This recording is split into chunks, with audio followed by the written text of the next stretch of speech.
Merci d'être venu ce soir et d'avoir répondu présent à notre invitation pour ce nouveau cycle de conférences que vous propose donc notre association Agronomes et Vétérinaires sans frontières. Pour ceux qui ne la connaissent pas, une association de coopération de solidarité internationale qui depuis 45 ans travaille en appui à des agricultures paysannes de pays tiers, que ce soit en Amérique latine, que ce soit en Asie, en Afrique également. Ce nouveau cycle de conférences, son titre, puisqu'il y aura plusieurs conférences, et vous l'inaugurez ce soir, son titre c'est « Laissons la nature reprendre ses droits ». Et dans la nature, on met du plus petit élément au plus grand, puisque agronomes, nous travaillons à la fois avec des vers de terre et des micro-organismes des sols, mais aussi avec des gros animaux, puisque nous travaillons sur les questions de cohabitation faune sauvage et communauté paysanne, y compris avec des éléphants, par exemple, en Zambie. Et ce soir, la première conférence inaugurale de ce cycle, eh bien, c'est le titre que vous voyez apparaître, la biodiversité, définition, déclin et solution. La biodiversité, c'est un sujet, vous le savez, je pense, pour ceux qui sont présents dans cette salle, si vous avez répondu présent, qui est un sujet d'actualité. L'érosion, j'imagine qu'on y reviendra avec vous, Philippe Brancola, l'érosion de la biodiversité est préoccupante, pour ne pas dire dramatique. Des conférences internationales y sont consacrées, peut-être moins connues que leurs consoeurs du climat, les fameuses COP climat, mais vous savez qu'il y a aussi une COP diversité qui a pris des engagements forts tout récemment, y compris de protéger à l'horizon 2030 30% de la planète, de restaurer 30% des écosystèmes. Ça, ce sont des engagements de la communauté internationale. Nous, à notre échelle, comme association de développement rural, en travaillant notamment sur la promotion des pratiques agroécologiques auprès des paysans et paysannes de la planète, eh bien nous tentons aussi de contribuer tant bien que mal, et peut-être comme Monsieur Jourdain, à protéger cette biodiversité, ne serait-ce qu'en luttant contre les pesticides ou en travaillant sur la protection des habitats de toutes ces petites bêtes, petites et grandes, qui sont dans ces écosystèmes sur lesquels nous travaillons. L'intérêt de ces conférences, c'est aussi pour nous et pour vous de recevoir des personnes externes à notre travail. Vous n'êtes pas agronome, vous n'êtes pas vétérinaire, des personnes externes, reconnues et compétentes dans leur domaine, qui nous apportent d'autres regards, qui nous apportent de nouvelles connaissances probablement, et qui quelque part nous bousculent et nous enrichissent.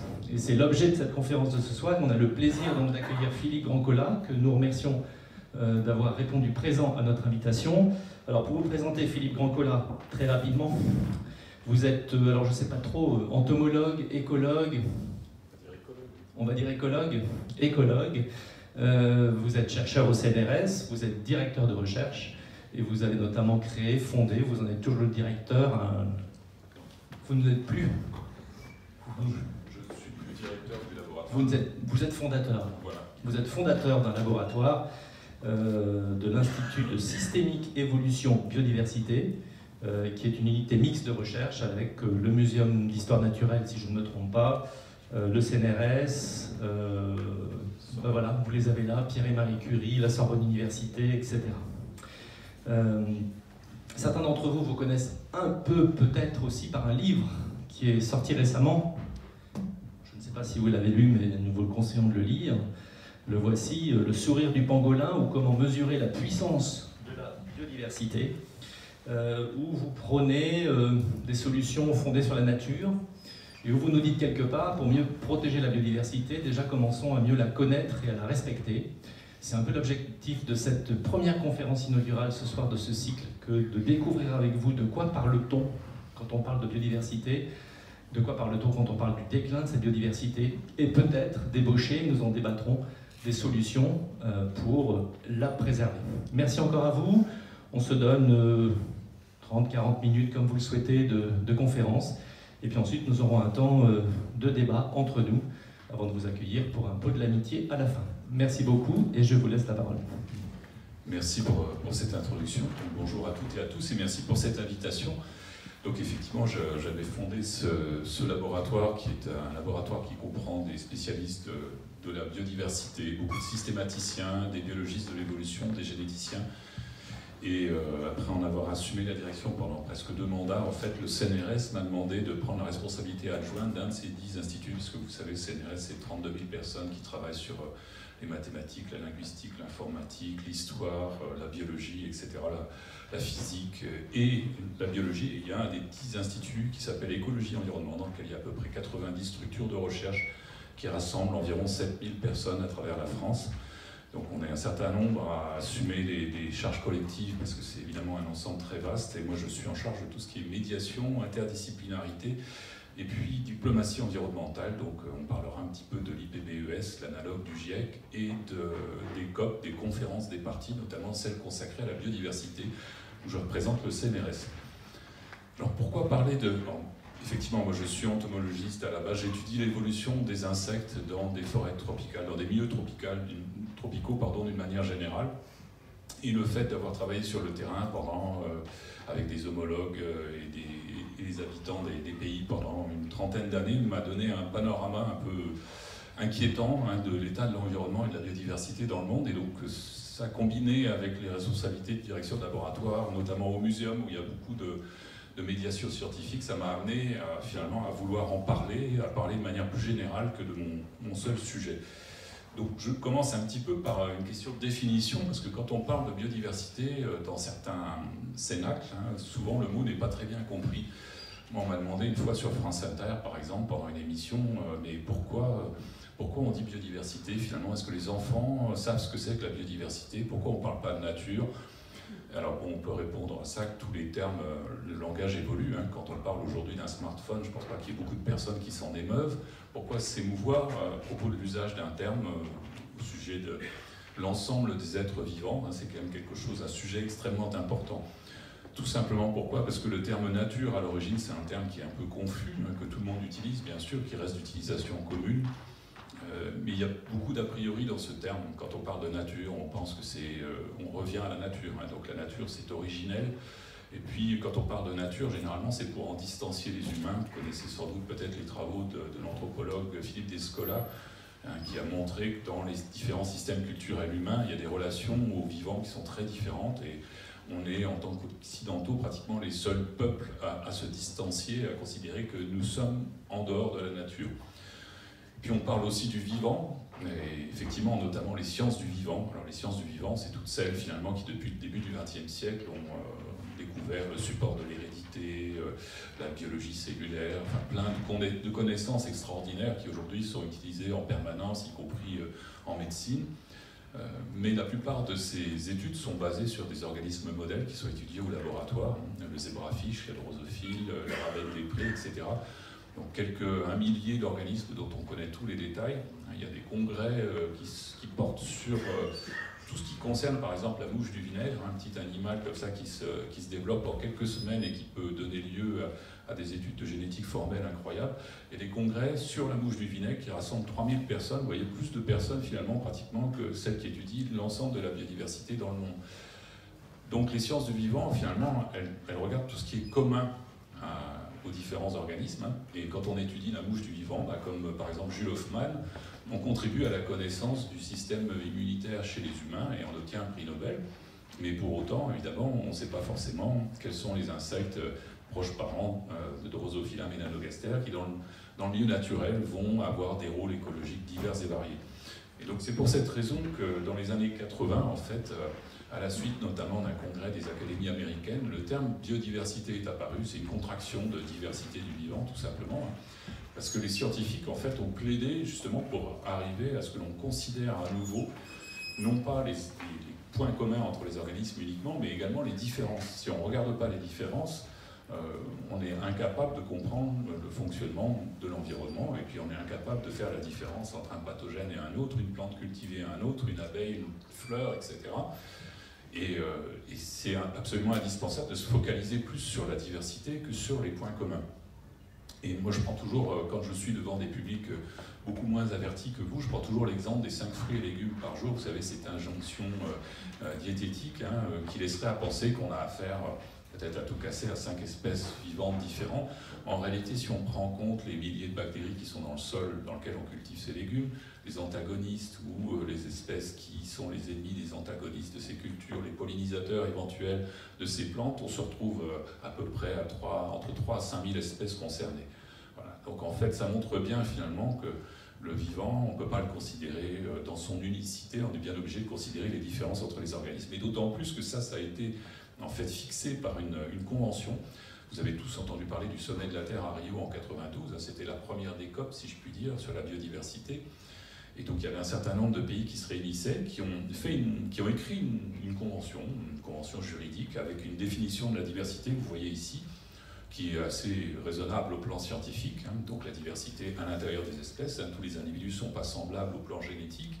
La diversité entre les espèces, bon, les espèces ne sont pas des boîtes étanches, il y a des hybridations, de nombreuses hybridations, même chez les plantes, c'est même un facteur de spéciation, mais néanmoins, le fait d'avoir des espèces qui ont évolué pendant des millions d'années, ça représente une énorme quantité de diversité. Puis après, il y a les écosystèmes, c'est-à-dire les assemblages d'espèces, une forêt tropicale, un désert, une prairie pâturée, etc. Ce sont des écosystèmes différents. Et donc cette convention, aujourd'hui, elle a été signée par 196 pays, signée et ratifiée par 196 pays, et donc elle n'est pas juridiquement très contraignante, puis le droit international a ses limites en matière de contraintes, mais néanmoins, elle concerne tous ces pays. Alors il y a des pays qui l'ont signée par ratifié, comme les États-Unis, ce qui fait qu'ils sont observateurs lors des conférences des parties. Mais néanmoins, vous voyez, ce terme de biodiversité, non seulement il est devenu quand même d'usage un peu plus courant, mais en plus, il a été finalement agréé par les États signataires de cette convention. Le problème, c'est qu'au-delà de ces principes théoriques, si on fait un micro-trottoir, là, si on sort dans la rue dehors, et puis qu'on essaye de demander que vous suggère le terme biodiversité, peut-être pour beaucoup de gens, pas grand-chose, et puis très souvent, ça va probablement suggérer plutôt des choses comme ça, une baleine, une coccinelle, un grand arbre, un beau papillon, mais pas forcément un champ de maïs, des blattes domestiques, un moustique vecteur de maladie, ou nous-mêmes les humains. Donc on a vraiment une difficulté à avoir une vision globale de la diversité du vivant. Je pense qu'on se place toujours en dehors en tant qu'humain. Et puis, on a tendance à considérer que ce qui est cultivé ou ce qui est désagréable, ça ne fait pas partie de la diversité qu'on a envie de conserver. Alors qu'en fait, à certains moments, bien entendu, en particulier pour ce qui est désagréable, on ne peut pas, de toute façon, on vit avec, et comme on va le voir, et puis très souvent, on ne peut pas s'en débarrasser au risque de provoquer des problèmes encore plus graves. Alors, il n'y a pas seulement un problème comme ça de, on va dire, culturel immédiat, ce que le terme a percolé dans la société, ce qu'on sait tous ce que c'est que la biodiversité. Il y a aussi un problème biologique, je le rappelle, nous sommes nous-mêmes des primates, donc avec un ancêtre commun, avec d'autres primates et d'autres mammifères, etc. Et évidemment, quand on regarde des animaux ou d'autres organismes, on a un regard porté qui est fonction de nos sens, de notre propre comportement biologique.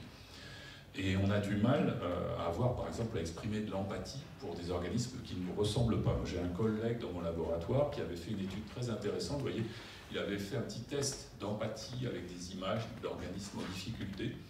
Et en fait, l'empathie diminue avec l'éloignement en termes d'apparentement évolutif. Autrement dit, vous ressentez plus d'empathie pour un chien ou un chimpanzé que pour une étoile de mer, un poisson ou voilà, une loturie.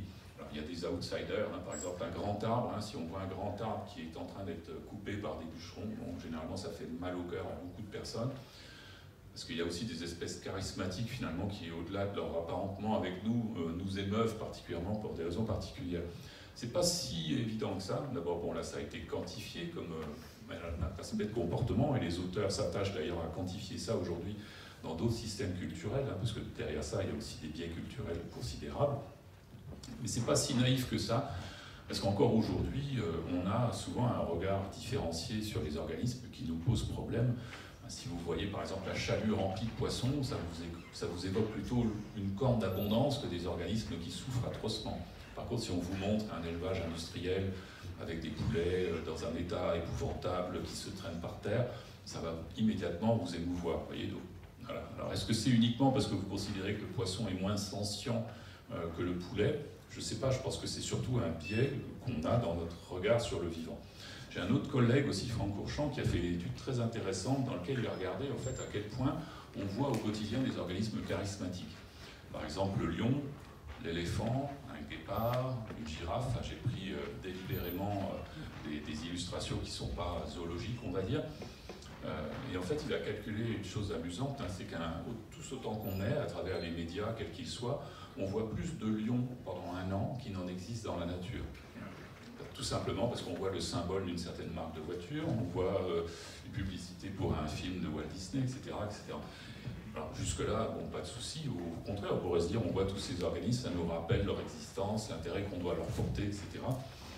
C'est exactement l'inverse, parce qu'en fait, quand on interroge des personnes qui sont dans cette situation, la plupart d'entre nous pensent en fait que ces organismes sont en bonne santé.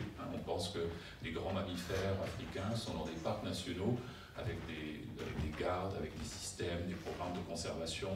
On s'est fait très sérieusement, on y prête attention, et de fait, ces organismes se porteraient bien. C'est exactement le contraire. En fait, on a la sensation qu'ils se portent bien, parce qu'ils sont omniprésents dans les médias, et en réalité, ils se portent très mal. Moi, j'ai coutume d'expliquer à des collégiens ou des lycéens, quand je fais des conférences, ça m'est arrivé une fois encore récemment devant 300 collégiens lycéens, de leur dire, quand vous aurez mon âge, si rien n'est fait, tous ces organismes-là auront définitivement disparu. Parce qu'effectivement, en ce moment, ils sont en déclin et ils sont sur une trajectoire d'extinction pure et simple. Donc, on est vraiment dans une situation où, vous voyez, on a une difficulté à regarder le vivant avec un regard, comment dire, complètement rationnel. Bon, c'est bien dans un sens, il faut de l'affect, il faut de l'émotion, il faut de l'altruisme, de l'amour, etc. Mais il ne faut pas non plus que ça nous gêne au point que finalement on ne s'intéresse pas du tout à des aspects du vivant qui sont extrêmement importants et puis qu'on doit conserver pour des raisons éthiques. Une autre étude qu'on a fait également dans mon labo, à laquelle j'ai participé d'ailleurs, avec un doctorant qui s'appelait Julien Troudet, pardon.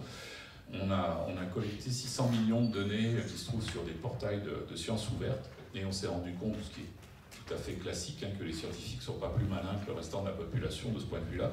C'est-à-dire qu'ils étudient beaucoup plus les oiseaux, les grands mammifères, qu'ils n'étudient par exemple les insectes ou les gastéropodes ou les arachnides. Bon, et ça, jusque-là, rien de bien extraordinaire. On sait très bien que les animaux charismatiques sont plus étudiés que des insectes, des petits insectes assez discrets.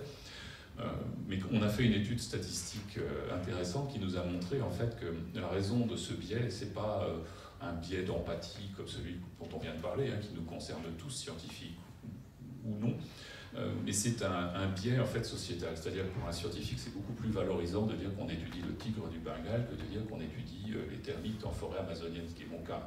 Les termites, pas le tigre du Bengale. Voilà.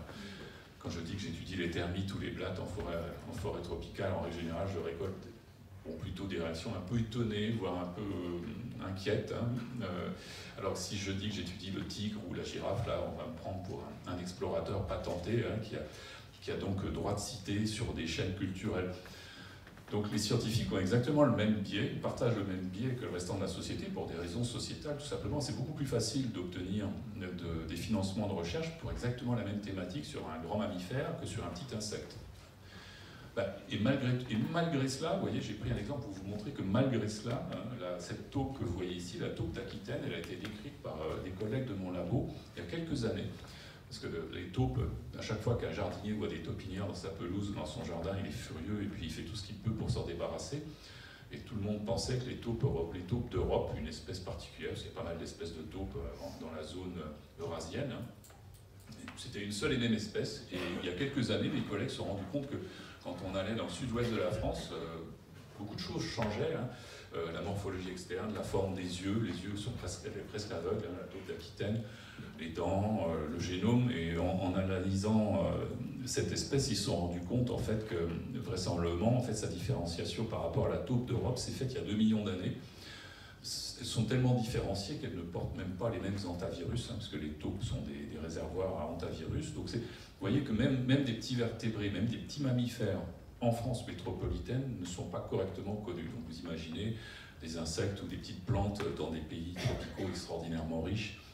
Voilà, donc pour vous dire vraiment qu'on a un énorme biais par rapport à la biodiversité. Alors en règle générale, quand je fais des séances de formation, moi j'en fais pour France Télévisions et Radio France actuellement, on me reproche de passer trop de temps sur ce sujet. On me dit bon, venez au fait, oui. Mais en fait, moi je pense que c'est le fait principal. Si on ne comprend pas, on n'est pas capable d'avoir un regard réellement rationnel et de s'extraire de notre condition de primate quand on regarde le vivant, tout ce qui suit en fait va être difficile à prendre en compte. Alors aussi, il y a une autre vision concernant la biodiversité, c'est la vision utilitariste, qui est bien logique. Hein. On est vivant, on a besoin du vivant, on doit survivre, et donc on se soucie des services que nous rend la diversité des vivants. On se nourrit de biodiversité, effectivement, hein, je ne crois pas qu'on se nourrit de quoi que ce soit d'autre que de biodiversité.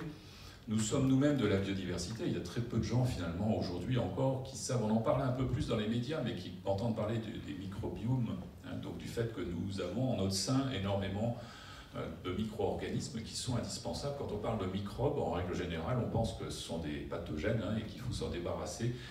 Grâce à Pasteur, aujourd'hui, on sait qu'il faut se laver les mains, prendre des antibiotiques, bon ça c'est post-Pasteur, mais en tout cas se débarrasser des pathogènes, et tout va bien. En réalité, nous avons en nous-mêmes à peu près 30 000 milliards de cellules, notre corps est constitué d'à peu près 30 000 milliards de cellules, et nous avons à peu près le même nombre de bactéries en nous. Alors comme elles sont plus petites, elles pèsent moins lourd, hein, donc chacun d'entre nous, là ici dans la salle, doit à peu près peser 2 kg de bactéries.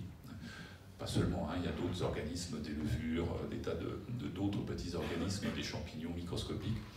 Et cette diversité microbienne, elle est indispensable aujourd'hui. Un enfant qui naît par césarienne, c'est-à-dire une opération chirurgicale en asepsie, il doit être en fait porté sur les voies de la maman de manière à acquérir une partie de ces bactéries, parce que sinon, il a des tas de dysfonctionnements dans sa santé a posteriori. Cette flore bactérienne, on en a absolument besoin. Donc nous sommes nous-mêmes pluriels, nous sommes nous-mêmes de la biodiversité.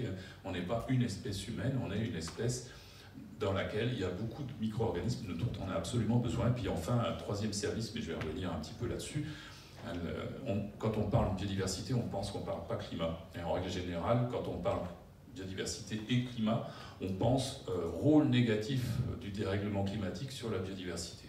Ça se réchauffe, il y a des aléas, il y a des feux de forêt, comme en Nouvelle-Galles du Sud, en Australie, où on a des canicules, on voit que la biodiversité souffre, mais on ne pense pas que la biodiversité est elle-même partie prenante de la régulation climatique avec ce qu'on appelle les pompes à carbone biologiques. Donc vous voyez, il y a plein de services que la biodiversité nous rend, et on a beau les rappeler sans arrêt, en fait, la plupart du temps, on a bien du mal à les considérer. Alors moi j'ai un petit exemple qui marque bien, qui a fait sursauter la présidente de l'Assemblée nationale quand elle nous a demandé, à Valérie Masson-Delmotte, Céline Guilmarche et moi-même, de présenter aux députés, aux assistants parlementaires, des présentations didactiques sur le climat, sur la biodiversité et l'atténuation climatique.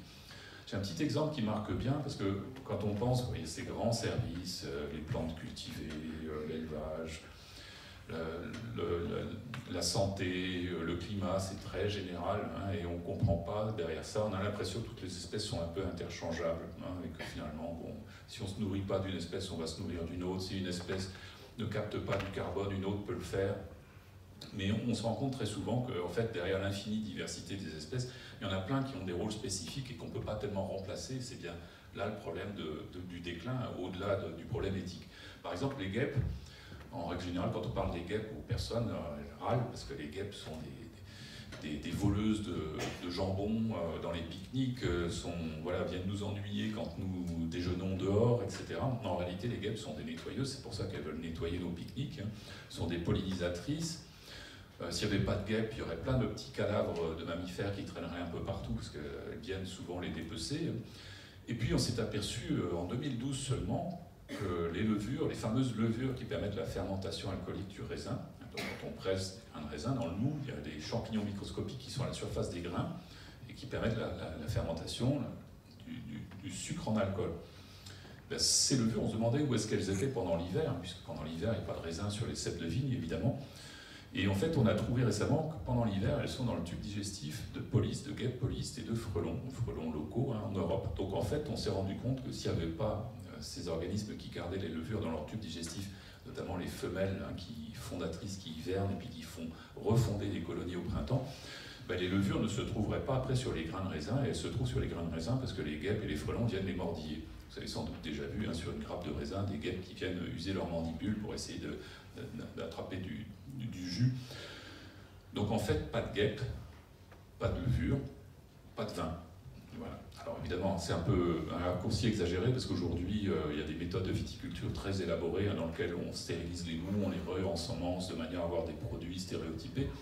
Mais néanmoins, je pense que c'est un exemple qui montre à quel point il y a des relations des fois inattendues qu'on n'imagine pas. Alors, deuxième exemple sont aussi les récifs coralliens. Quand on parle de récifs coralliens, on pense vacances de luxe, reportages télé, parce que c'est très beau, où il y a un tiers des espèces vivantes de l'océan, des océans qui sont dans les récifs coralliens. Donc c'est énorme, parce que les récifs, c'est petit par rapport à la surface totale des océans. Il y a beaucoup de gens qui en dépendent, évidemment, toutes les personnes qui se nourrissent directement des produits de la mer dépendent beaucoup des récifs quand ils vivent à côté. Et on sait qu'ils souffrent beaucoup de l'acidification de l'eau des océans qui tue en fait les algues symbiotiques qu'on trouve dans l'animal élémentaire du corail qui est un polype. Donc les coraux, on dit qu'ils blanchissent quand l'eau devient chaude et acide avec le gaz carbonique dissous. Et donc c'est pour cette raison que dans quelques décennies, si on ne fait rien, il n'y aura plus de récifs coralliens nulle part sur le monde. Mais on ne sait pas, par exemple, généralement on ne dit pas que ces récifs, ils émettent aussi des substances comme le DMSP qui contribuent à la régulation climatique. Bon, ça ne contribue pas de manière significative, ce n'est pas une bonne raison pour dire on va garder les récifs. Mais vous voyez, là encore, on a du mal à imaginer qu'un récif puisse finalement sécréter des substances qui participent à la régulation climatique. On a l'impression qu'un récif corallien, c'est dans l'eau, et que le climat, il est lié à l'atmosphère, et qu'il n'y a pas trop de relation entre les deux. Puis d'autre part, plus important au plan mécanique, un récif corallien, c'est une sorte de brise-vague. Et aujourd'hui, il y a 100 à 300 millions de personnes dans le monde qui sont protégées des tsunamis ou des vagues scélérates par les récifs coralliens. Donc si les récifs meurent, évidemment, ils vont devenir des espèces de cailloux qui vont se fragmenter avec le ressac, et puis petit à petit, ils ne joueront plus ce rôle. Et on aura donc plusieurs centaines de millions de personnes qui vont se retrouver finalement non protégées, un peu comme si des digues naturelles tout d'un coup cédaient, et puis qu'un jour, à la suite d'un tremblement de terre, d'un glissement de terrain sous-marin ou d'une accumulation de fréquences dans les vagues au large, on produira un tsunami ou une grosse vague en rivage, et puis les personnes ne seront pas protégées, et on connaît la suite. Donc, vous voyez, là encore, les services que rend le vivant à l'humanité sont beaucoup plus divers qu'on ne pourrait le penser a priori. Et à propos du climat, quand on parle de climat, encore une fois, on pense souvent le climat est un facteur important par rapport à la biodiversité. Si le climat va mal, la biodiversité va mal, mais ça va aussi dans l'autre sens.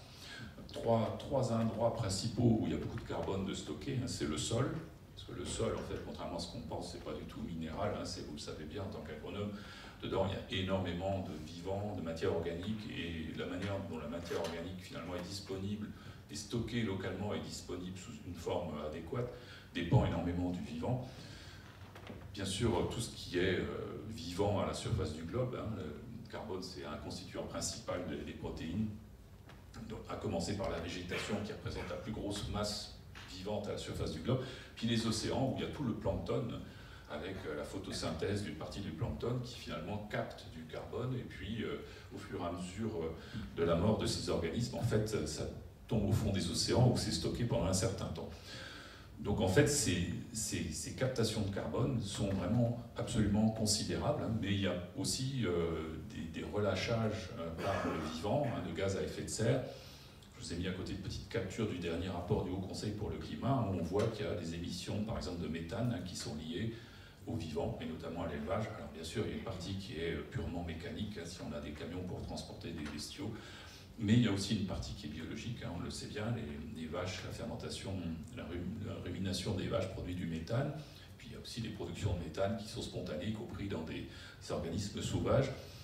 Et donc l'important, c'est d'arriver à garder cet équilibre entre la capture et l'émission, de ne pas émettre plus qu'on ne capture, et c'est tout le problème actuel, notamment avec certains systèmes forestiers. Vous avez sans doute entendu parler de l'Amazonie qui est à un point proche du point de bascule. Si on déforeste trop de surface dans des grands écosystèmes comme ça, on va avoir finalement plus de relâchage de gaz à effet de serre qu'on ne capte de carbone.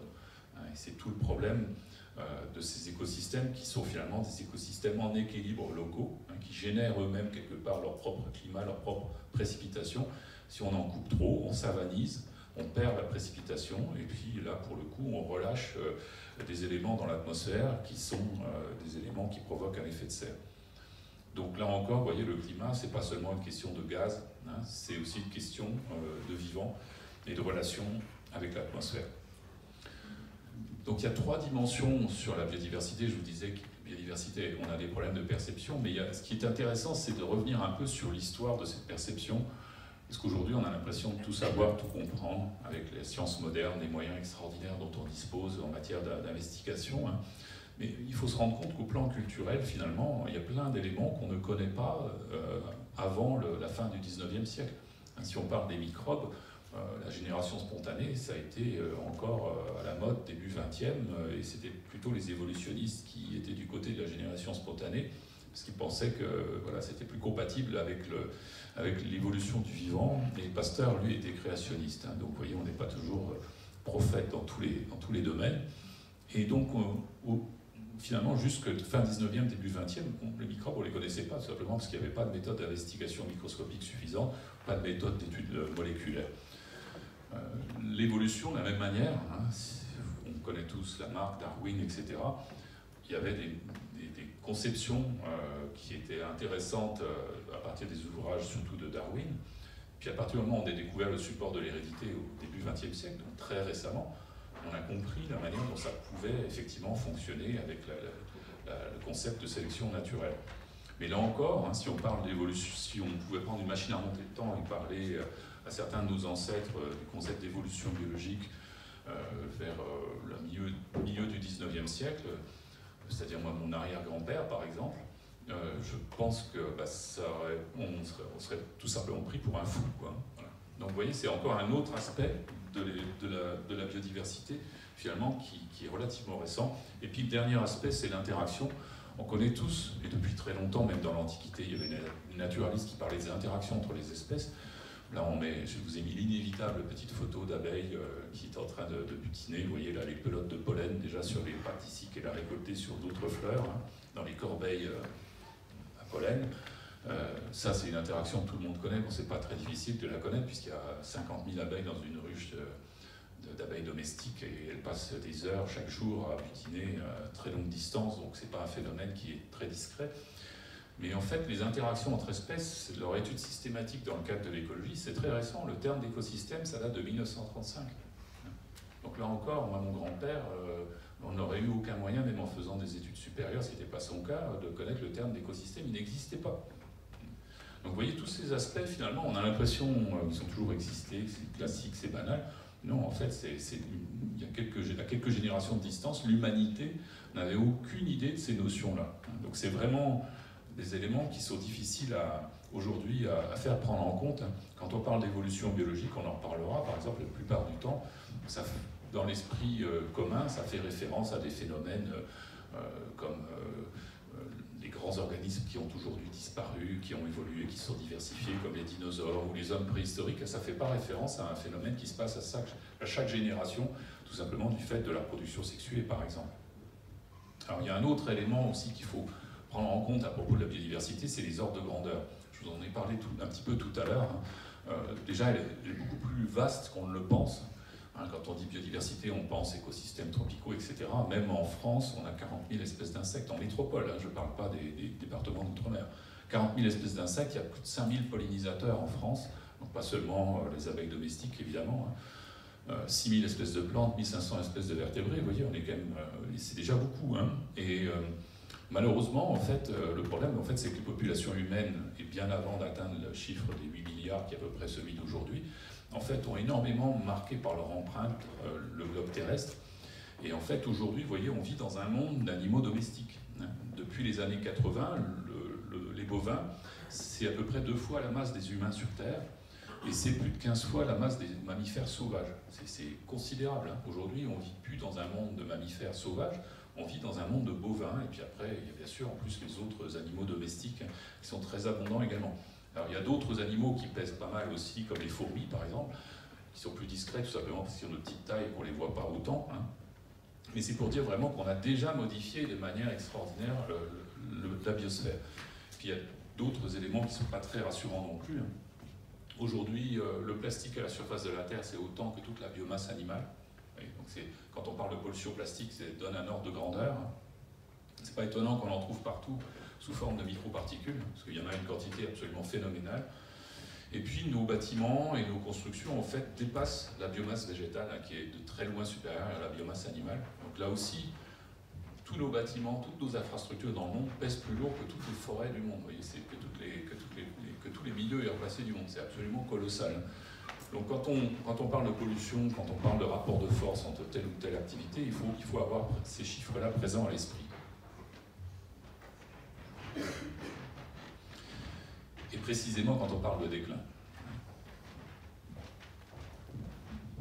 En fait, en termes de déclin, il faut se rappeler de quelques éléments. On est dans un système relativement fermé, évidemment. Hein. Il y a des chutes de météorites sur la Terre, donc un apport de matériel exogène, quelques tonnes par an malgré tout. Hein. Mais globalement, on est dans un système fermé, d'où la notion de limite planétaire, qui n'est pas toujours complètement acceptée par tous les scientifiques pour des questions de modélisation, hein, parce qu'en fait, limite planétaire, ça veut tout simplement dire qu'on est dans un système fermé, et que si on va au-delà de certaines limites, à propos de certains nutriments, à propos de la diversité biologique du climat, on risque d'avoir des effets bascules. C'est-à-dire que finalement, on n'a pas une variation linéaire. Hein. Si on augmente la quantité de gaz à effet de serre, on va augmenter la température moyenne du globe, mais en réalité, on va provoquer des aléas, des risques qui sont disproportionnés avec cette augmentation. Donc, ce n'est pas une augmentation linéaire. Et c'est là la notion d'effet bascule qui est un peu difficile à démontrer sur certains éléments. Et actuellement, tout le monde admet de toute façon que le cycle du climat, de l'azote, du phosphore et la diversité du vivant sont complètement perturbés par l'homme d'une manière difficile à réparer. C'est-à-dire si on s'arrête immédiatement, si on lève toutes les pressions sur le climat ou sur le vivant, on sait très bien qu'on va avoir quelques décennies à attendre pour retourner à un état qui est compatible partout avec la vie humaine. Je vous rappelle que, notamment au plan climatique, il y a des régions du monde où la vie humaine va être impossible d'ici même quelques années, tout simplement parce que la température est trop élevée quand on prend en compte l'humidité. Alors, je ne vais pas m'attarder trop là-dessus, parce que sinon je n'aurai pas le temps de vous parler du reste, mais c'est important de se rendre compte aussi qu'il y a, et ça vous parle certainement en tant qu'agronome, évidemment, il y a un problème énorme avec les engrais azotés, phosphatés, un problème absolument colossal qu'on sous-estime. Aujourd'hui, on parle beaucoup de pesticides, pollution par les pesticides, et à juste titre, hein, mais on parle beaucoup plus rarement de pollution par les nitrates et les phosphates. Et bien sûr, ils sont indispensables, on le sait bien, et ils sont limitants pour la croissance des plantes, donc on a tendance à en rajouter depuis la nuit des temps quand on veut cultiver. Le problème, en fait, c'est que depuis le début du XXe siècle, on a été capable de synthétiser des engrais azotés à partir de l'azote de l'atmosphère, qui est un réservoir inépuisable. Et c'est une réaction un peu coûteuse à mettre en œuvre, mais ça marche bien. Et de fait, on en met en quantité démesurée, délirante dans les sols, au point que les 3/4 sont lessivés, lixiviés et partent ailleurs. Et en partant ailleurs, et en ne profitant pas aux plantes, ils détruisent localement les sols, ils détruisent la manière dont le sol peut garder des nutriments disponibles, de la manière dont le sol aussi peut retenir l'eau, par ailleurs, et puis ils vont polluer ailleurs, parce que comme ils sont limitants partout, quand l'azote ou le phosphate se baladent dans les systèmes de rivières ou autres, ils vont provoquer la croissance d'organismes dont on ne souhaite pas la présence en quantité, comme par exemple les algues, ces fameuses marées vertes, notamment en littoral, mais pas seulement. Puis il y a plein d'autres effets négatifs collatéraux. Donc là, on a un stock qui est démesuré, qu'on n'épuisera jamais, mais on a des flux qui sont excessifs. Aujourd'hui, les engrais azotés dans le monde, c'est plus d'azote dans les sols, rajouté dans les sols, que tout l'azote capté par des micro-organismes qui sont de manière spontanée dans les sols.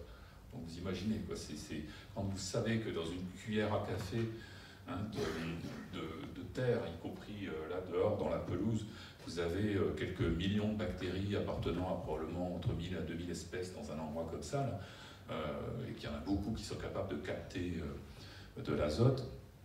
C'est absolument phénoménal de se rendre compte de la quantité d'intrants qu'on a rajouté. Alors ça c'est l'azote, il y a le phosphore qui pose problème de exactement la même manière. Le pire avec le phosphore, c'est qu'on n'a pas des stocks démesurés et qu'on est en train d'avoir des soucis avec les stocks, au point que ça provoque souvent des conflits armés. D'ailleurs, quand on voit une guerre, pas très loin, souvent il y a des mines de phosphate. Et la biodiversité, j'y viens, je ne vais pas vous parler du climat évidemment, en termes de limites planétaires, évidemment, notre problème c'est qu'on est aujourd'hui dans ce qu'on appelle une 6e crise d'extinction. Moi j'aime pas trop ce terme, je l'emploie parce qu'il est d'usage commun et qu'il vaut mieux répéter plutôt que d'essayer de détailler. Le problème de parler de 6e crise d'extinction, c'est qu'on laisse à penser qu'il y en a eu 5 avant, alors en fait ça a été beaucoup plus varié évidemment, il y a eu... Au cours des temps, avec la dérive des continents, la variation climatique au niveau mondial, etc., il y a eu beaucoup d'événements un peu cataclysmiques, mais qui ont duré très longtemps, qui ont mis très longtemps à se réparer. Donc il y a eu 5 crises avant qui étaient majeures, avec pratiquement les 3/4 du vivant qui a disparu, mais ça a mis des millions d'années pour disparaître, et puis ça a mis des millions d'années pour se rediversifier. Donc ça laisse à penser finalement que s'il y a eu 5 crises et qu'on est dans la 6e, si on a supporté entre guillemets les 5 premières, alors on va supporter la 6e. Il n'en est rien, évidemment. Déjà, ça a mis des millions d'années à se rétablir, et puis on n'était pas là. Alors qu'aujourd'hui, on est là. Et notre souci aujourd'hui, c'est que c'est nous qui créons entièrement cette crise d'extinction, exactement comme pour le climat. Il n'y a pas une partie de cette crise qui n'est pas d'origine humaine. Et elle est en outre 1000 fois plus rapide que les crises passées. Donc quand on vous parle de la crise Crétacé-Tertiaire, il y a plus de 80 millions d'années, qui a vu la disparition des dinosaures, c'est une image un peu d'Épinal. Les dinosaures se portaient déjà très mal avant l'arrivée de l'astéroïde. Bon, ils ont été achevés, si je puis dire, par cette arrivée d'astéroïdes et puis cette modification brutale de l'environnement. Mais ça a mis très longtemps à se rétablir, et aujourd'hui les survivants des dinosaures sont les oiseaux. Donc voilà, nous sommes dans un environnement peuplé de petits dinosaures à plumes qu'on a bien du mal à considérer comme tels. Mais aujourd'hui, on est dans une crise qui va 1000 fois plus vite.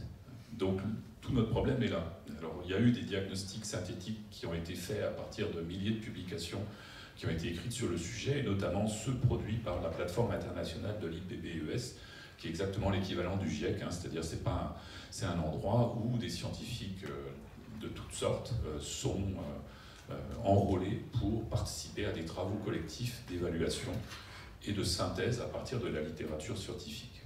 Donc comme on lit quelquefois dans les écrits des complotistes, ce ne sont pas des employés des Nations Unies qui essayent de nous faire croire je ne sais quoi, ce sont tout simplement des gens comme moi par exemple dont la candidature est acceptée et puis qui travaillent 3 mois par an pendant 4 ans pour produire un rapport dont le résumé pour décideurs est finalement adopté par une assemblée en réunion plénière. La dernière s'est tenue en juillet à Bonn, par exemple en Allemagne. Alors, le risque, c'est tout simplement d'avoir 1 million d'espèces qui disparaissent en quelques décennies. Donc quand on le dit comme ça, ça fait à peu près 1/4 du vivant qui est en risque d'extinction grave, fort. Et il y a plein d'exemples qu'on pourrait donner. 1/3 des vertébrés en fort danger d'extinction d'ici 2040, c'est quand même assez choquant. Dans les vertébrés, vous avez les poissons, les mammifères, les oiseaux, etc. Il y a déjà 7% des mollusques du monde qui ont disparu. Vous voyez, on parle souvent des forêts tropicales qui disparaissent, etc. En Europe, on a presque la moitié des 454 espèces d'arbres qui sont en danger d'extinction. Ce ne sont pas des arbres très charismatiques, mais néanmoins, ils ont bien le droit de vivre. Et c'est pas ce qui est en train de se passer. Et puis, vous en avez sans doute entendu parler, ça a encore fait la une du Monde récemment grâce à Stéphane Foucard, mais les insectes sont en fort déclin. J'avais coordonné l'expertise collective de l'Académie des sciences sur ce sujet. Et en fait, aujourd'hui, dans les milieux agro-industriels en Europe, on est à 80% de densité en moins. Donc, au point qu'on se tire une balle dans le pied, puisqu'on n'a plus les pollinisateurs pour les cultures adjacentes aux cultures traitées. Donc, on est vraiment dans une situation dramatique en termes de déclin. Et il y a 5 grandes causes que tout le monde connaît plus ou moins. C'est la conversion des milieux, évidemment, déforestation, mais aussi perte des zones humides. En France, la diversité des paysages ne cesse de baisser. En France métropolitaine, aujourd'hui, malgré tous les efforts, on continue à perdre des haies, on continue à perdre des zones humides chaque année. Donc on dit qu'on va restaurer, qu'on va en rajouter, mais on continue à en perdre. Le bilan est toujours complètement négatif. Prélèvement, il n'y a pas seulement le prélèvement de bois, bien sûr, dans la forêt, il y a aussi la surpêche. 1/3 des stocks de poissons sont en surpêche, c'est absolument colossal. Les pesticides, notamment, sont l'élément le plus connu de la pollution, mais ce n'est pas le seul. Pesticides, quantité utilisée dans le monde ne cesse d'augmenter. Et ce qui est plus grave, en fait, c'est que la plupart des pesticides de dernière génération sont 1000 fois plus toxiques, par exemple, que des organochlorés de nos parents. Ce qui veut dire qu'en fait, si on double la quantité, en réalité, on multiplie par 2000 probablement l'effet toxique sur les organismes. Le plastique, on en a parlé, multiplié par 10 en 40 ans, mais il y a plein d'autres substances. Moi, j'ai un collègue qui travaille sur les perturbateurs endocriniens, je lui ai demandé s'il y avait un inventaire finalement des substances chimiques de synthèse qui sont dispersées dans l'environnement. Actuellement, on est à plusieurs dizaines de milliers et à plusieurs milliers de substances perturbatrices endocriniennes qui sont relâchées dans l'environnement en permanence. Donc on est vraiment dans un monde là aussi qui n'est plus guerre naturelle. Bien sûr, il y a le changement climatique qui est une cause de déclin de la biodiversité, puis il y a aussi le transport d'espèces, parce que nos transports aériens et maritimes ont énormément augmenté, plus de 1000% en 50 ans, donc évidemment on a des passagers clandestins, puis on en introduit même nous-mêmes quelquefois volontairement.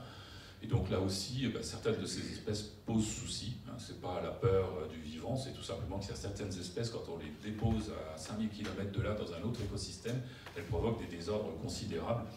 Bon, vous avez tous entendu parler du moustique tigre en France. Sachez qu'aujourd'hui, il y a des émergences de la dengue en France qui sont parfaitement spontanées. Ce n'est pas des passagers qui arrivent malades de tel ou tel voyage, liés à l'irruption du moustique tigre, par exemple.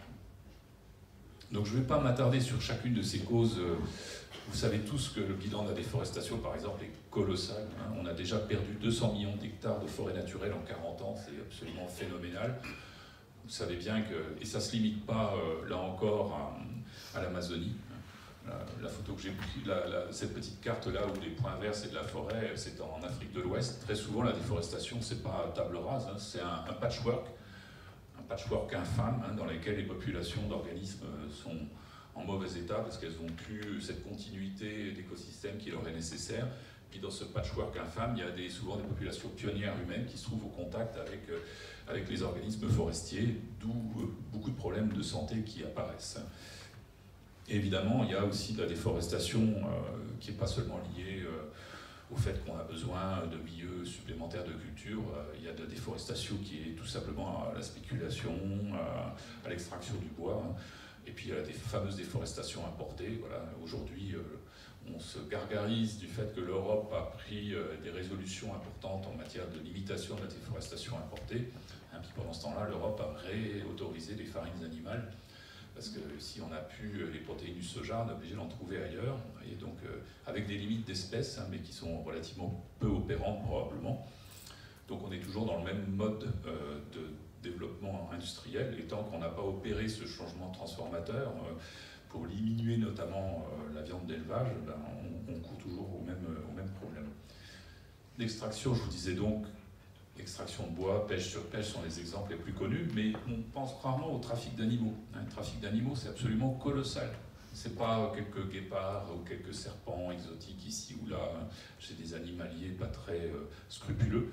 Ce sont des quantités d'animaux absolument phénoménales. C'est un marché commercial qui est colossal. C'est le 4e ou 5e marché en termes de volume financier dans le monde après la drogue, la prostitution, les armes.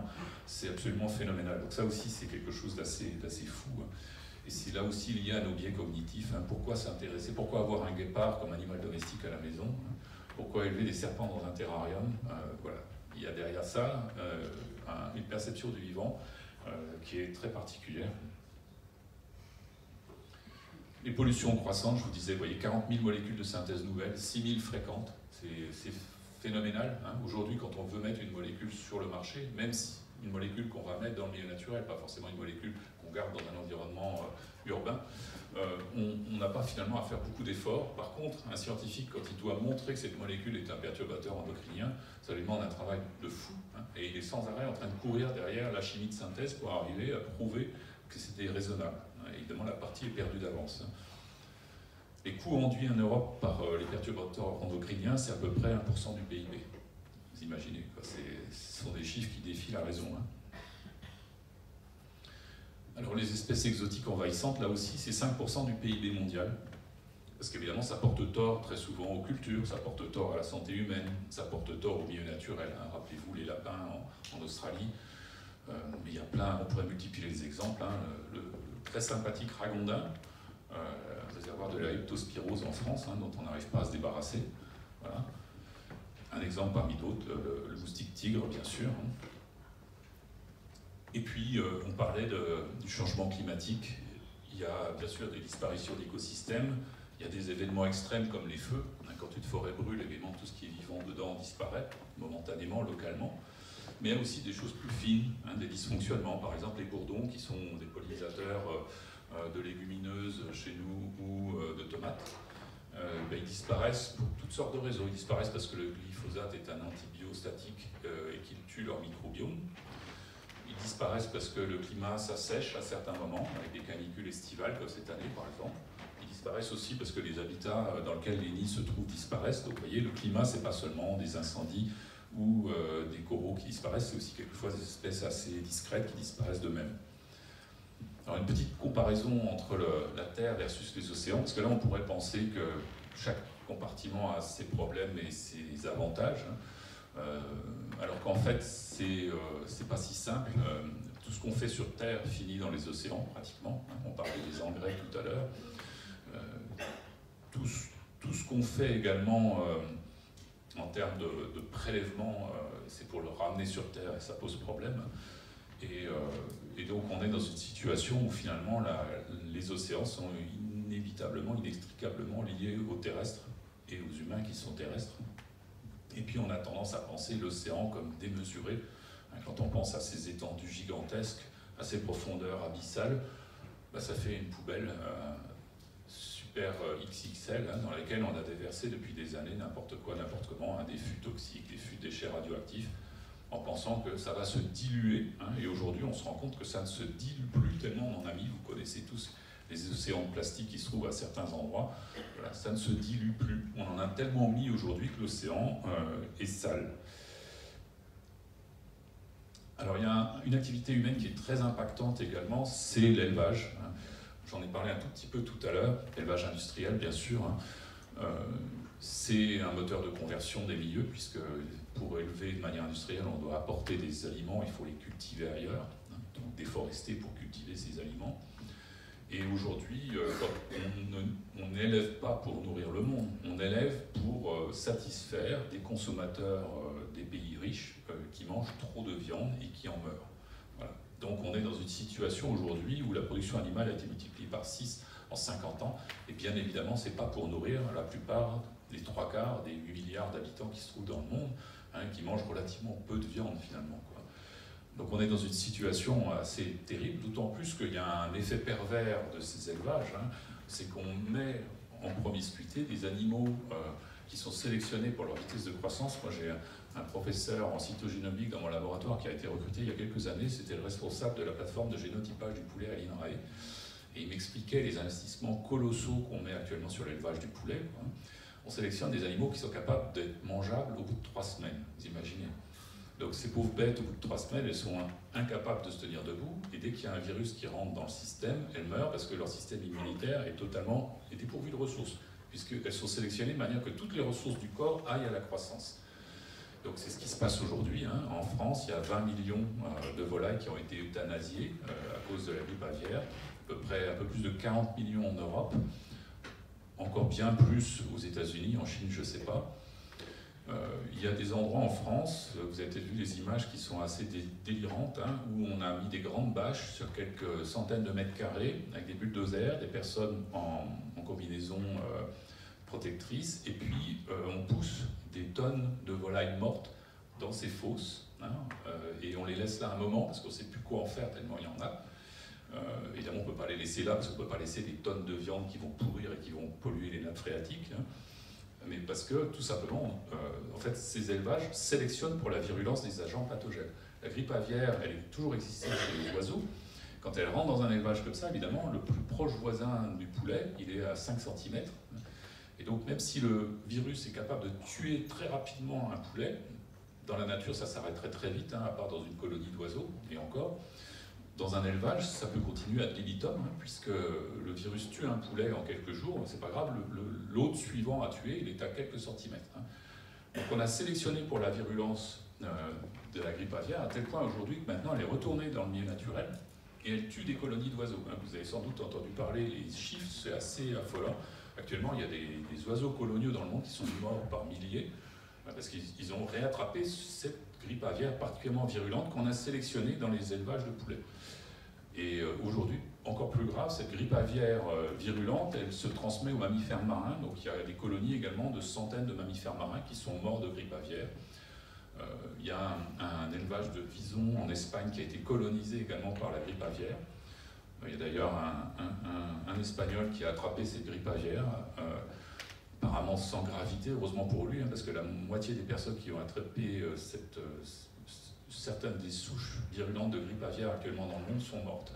Voilà. Donc là, on joue vraiment avec le feu, en plus, avec ce type de système, pour rien. Hein, voilà. Alors les transports, c'est un autre problème, on en a parlé, j'y reviens pas. C'est-à-dire que quoi qu'on fasse aujourd'hui, il est bien difficile d'arriver à se baser sur un circuit court. Hein. Quand on veut acheter quelque chose, quand on veut se nourrir, quand on veut acheter un bien, c'est très difficile d'arriver à acheter un bien qui n'ait pas fait plusieurs fois le tour de la Terre avant de nous arriver. Et évidemment, ce transport, c'est pas seulement un problème de gaz à effet de serre, bien sûr, c'en est un, mais c'est aussi un problème de transport d'espèces exotiques. Par exemple, j'étais impliqué dans un projet qui faisait un peu l'inventaire et l'historique des espèces exotiques envahissantes en Nouvelle-Calédonie. La Nouvelle-Calédonie, c'est grand comme 2 fois la Corse, hein, c'est pas très grand, c'est très isolé. Rien qu'en Nouvelle-Calédonie, on a 800 espèces exotiques envahissantes, vous voyez, 40 000 à l'échelle du monde. Donc en fait, sans arrêt, aujourd'hui, on est en train de générer une espèce d'homogénéisation absurde, parce qu'à chaque fois, on a beau prendre des précautions insensées, évidemment, avec chaque conteneur, avec chaque navire, avec chaque avion, avec chaque plante en pot, avec chaque organisme vivant, on amène des espèces non désirables et on les transporte. Alors moi, ce qui m'intéresse aussi, c'est d'arriver à faire comprendre que ce déclin, c'est pas seulement une perte éthique. Évidemment, si on perd un tiers des vertébrés d'ici 2040, c'est terrible. On en est tous conscients. Hein. C'est difficile d'imaginer un monde. Aujourd'hui, si je vous parle du loup de Tasmanie qui a disparu, évidemment, ça paraît un peu, comment dire, une fantaisie historique. Hein. Voilà, on se dit, ah bah oui, nos grands-pères auraient pu connaître cet animal rigolo s'il s'était trouvé en Australie au début du XXe siècle. Mais il est difficile de se dire que d'ici quelques décennies, les girafes, les lions, les hippopotames, les rhinocéros, etc. seront dans le même cas. Le hérisson en France aussi, probablement. Hein. Donc on est dans une situation, on a du mal à percevoir l'ampleur de cette destruction, mais pour nous, ça reste éthique. On pense simplement que c'est triste et terrible de faire disparaître une grande partie du vivant dont nos enfants ne pourront jamais disposer. Mais il y a également des aléas. Il y a également, on court des risques en faisant ça, hein, et je pense que c'est important de s'en rendre compte, parce que ça peut aussi convaincre les personnes finalement qui ne se soucient pas trop d'éthique. Et puis c'est aussi important de le prendre en compte, parce que ces aléas, on va en souffrir, on en souffre déjà, et donc il est important de se préparer. Et notamment, moi j'aime bien en citer 3. Il y a la production alimentaire, hein, parce qu'on considère que la production alimentaire, c'est avec des méthodes modernes, tout va bien. Hein. C'est vrai qu'il y a une augmentation du tonnage de production alimentaire qui est considérable depuis l'après-seconde guerre mondiale, avec la mécanisation de l'agriculture notamment, puis avec l'amélioration de certaines variétés de céréales. Mais en fait, on a aussi, finalement, on nourrit pas, il y a toujours une quantité énorme d'humains qui souffrent terriblement de la faim, hein, et une grande partie de cette production alimentaire ne sert à rien, elle est redondante, elle est gaspillée. Et aujourd'hui, on est dans un système agricole industriel sur la majeure partie de cette production qui écrase la fertilité des sols, hein, et qui, en fait, vous le savez bien, en fait, contribue finalement à la désolation d'un certain nombre d'écosystèmes, hein, et ne contribue pas du tout à la survie des humains dans des pays pauvres. Hein. Donc c'est vraiment une lutte permanente, notamment des agroécologues et des agronomes, pour arriver à faire comprendre ça, hein, à des personnes qui sont dans une sorte de déni permanent, parce que quelque part, il est beaucoup plus confortable de se dire que la science et la technique ont tellement amené à l'espèce humaine, aujourd'hui elles dominent le monde. Certes, elles le dominent quantitativement, mais qualitativement, il y a encore beaucoup à faire. Et aujourd'hui, il y a à peu près 40% des sols arables qui sont fortement dégradés. Même le Corn Belt américain, par exemple, sur une grande partie de sa surface, il a perdu un de ses premiers horizons. C'est absolument considérable. Et ça, c'est juste la fertilité des sols, ce qui évidemment est fondamental, mais évidemment, il y a aussi la question des pollinisateurs. Vous savez bien, maintenant, il y a plein de cultures dans lesquelles on amène des ruches, parce qu'il faut à tout prix polliniser, et que les pollinisateurs locaux ont été dévastés par les pesticides, puis l'appauvrissement génétique variétal aussi qui est terrible. et la sélection pour la virulence des pathogènes, hein, par exemple depuis qu'on a mis en place les fameux maïs BT, ou depuis qu'on a, en fait, on épand un certain nombre d'herbicides, évidemment, on sélectionne pour les résistances qui, au plan génétique, apparaissent de manière récurrente. Et donc, on se retrouve aussi avec des problèmes dans les systèmes agricoles industriels. Vous avez tous entendu parler de la décision de la Cour européenne de justice qui a mis une fin à l'histoire des dérogations pour les néonicotinoïdes dans les cultures de betteraves. C'est très intéressant. Moi, je livre à votre réflexion le fait que ce fameux virus de la jaunisse, hein, qui est transmis par les pucerons aux betteraves quand l'hiver n'est pas assez froid, hein, donc là, normalement, cette année, les producteurs de betteraves devraient s'en tirer à peu près sans trop de problèmes, parce que l'hiver est suffisamment froid pour éviter une population de pucerons. Mais d'où vient ce virus? Est-ce qu'il est tout le temps dans les pucerons, hein? Est-ce que les pucerons passent l'hiver avec le virus et puis le repassent aux betteraves à nouveau au printemps? Mais en fait, les meilleures hypothèses, qui sont celles des chercheurs de l'INRAE actuellement, c'est que le virus, on le stocke dans les cordons d'éterrage des betteraves, hein, dans les mauvaises cultures qu'on laisse en place sur nos parcelles de culture betteravière, quoi. Donc en fait, on a créé un système à peu près aussi stupide que la grippe aviaire dans les élevages industriels de volailles, hein, où on a introduit un pathogène dans un système démesuré, où on a des milliers d'hectares d'un seul tenant, hein, des régions entières en France où on cultive de la betterave à perte de vue, puis on a introduit un pathogène là-dedans, et aujourd'hui, en fait, on a tué littéralement la biodiversité locale à force de néonicotinoïdes administrés de manière préventive et stupide, en enrobant des graines. Voilà. Et on a un écosystème qui ne fonctionne plus, et encore aujourd'hui, on a des responsables qui sont dans le déni. Moi, j'ai été interviewé par un chroniqueur sur France Inter qui a fait la réponse du berger à la bergère, si je puis dire, parce que le chroniqueur de la veille, en fait, ressortait les arguments complotistes sur le fait que les betteraves ne fleurissent pas et donc ne peuvent pas contaminer les abeilles avec l'insecticide systémique absorbé par les graines. Effectivement, les betteraves ne fleurissent pas parce qu'on les récolte avant. Par contre, les néonicotinoïdes se répandent dans le sol, sont absorbés par d'autres plantes qui, elles, fleurissent et contaminent les abeilles. Voilà. Donc on est dans une situation où on n'arrive plus à produire de manière intelligente. Alors si on s'en donne la peine, bien sûr, on en est parfaitement capable, mais actuellement, l'agriculture industrielle est en train de tuer le système. Un autre problème, c'est le cycle de l'eau. Si je vous dis eau, vous pensez pluie, rivière, océan. Mais on ne pense pas à l'eau dans le sol ou dans les plantes, ou dans les nappes. Parce que tout ça, on ne le voit pas, hein, c'est diffus. Si vous creusez un trou, vous n'allez pas voir tout d'un coup une nappe surgir du sol. La plupart du temps, elle n'est pas si évidente, hein. Et en fait, toute cette partie-là de l'eau, on ne la voit pas. Et on ne pense pas que le vivant, en fait, est impliqué dans cette conservation de l'eau, hein, qu'il s'agisse d'une forêt qui évapore et qui provoque des pluies locales, qu'il s'agisse du complexe argilo-humique dans les sols qui permet au sol de retenir l'eau, y compris l'eau d'arrosage. Et on a aujourd'hui un problème de sécheresse, certes qui est lié au dérèglement climatique ici ou là, mais qui en plus est accentué, hein, par la dégradation de la végétation, de la couverture végétale et des sols. Donc là encore, il y a un aléa de biodiversité qui est d'aggraver les problèmes qu'on a avec le cycle de l'eau.